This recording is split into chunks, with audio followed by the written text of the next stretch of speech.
Use of this that. आज हम पढ़ेंगे दिस और दैट का प्रयोग। दिस मीन्स होता है बेटा यह, दैट मीन्स वह।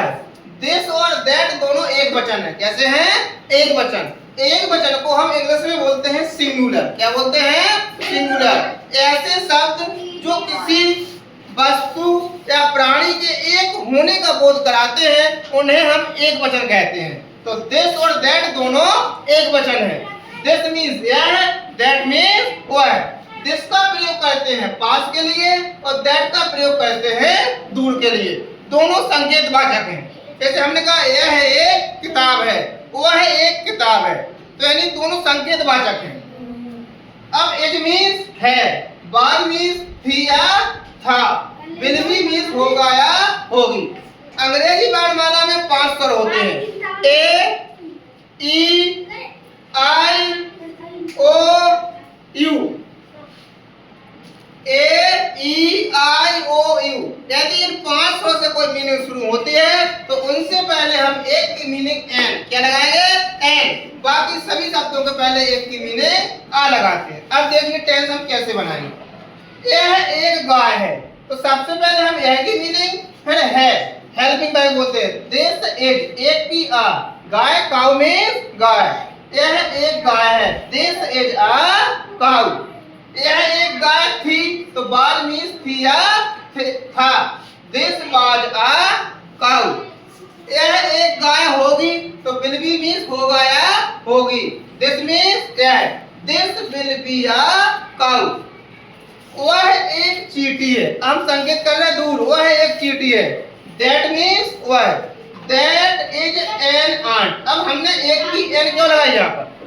एक की एन इसलिए लगाई बेटा कि जो आंट की मीनिंग है वो ए से शुरू हो रही है। ए क्या है? स्वर। ए क्या है? स्वर। क्योंकि अंग्रेजी भाषा में 5 स्वर होते हैं, A, E, I, O, you. तो यहाँ शुरुआत हो रही है आंट की ए से, तो यहाँ हम एक की बनाएंगे an. That is an ant. वह एक चींटी थी, दैट वाज एन आंट। वह एक चींटी होगी, तो that will be an ant. हो गया होगी होता है विल बी भी।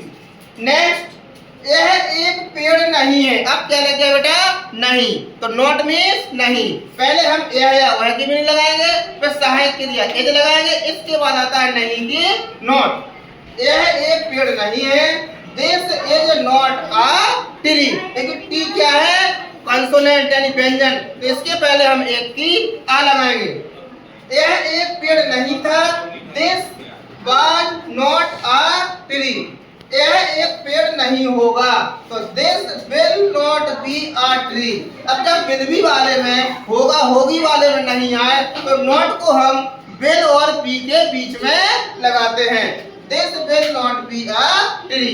अब देखिए वह एक सेब नहीं है, that is not an apple. तो हमने यहाँ एन क्यों लगाया?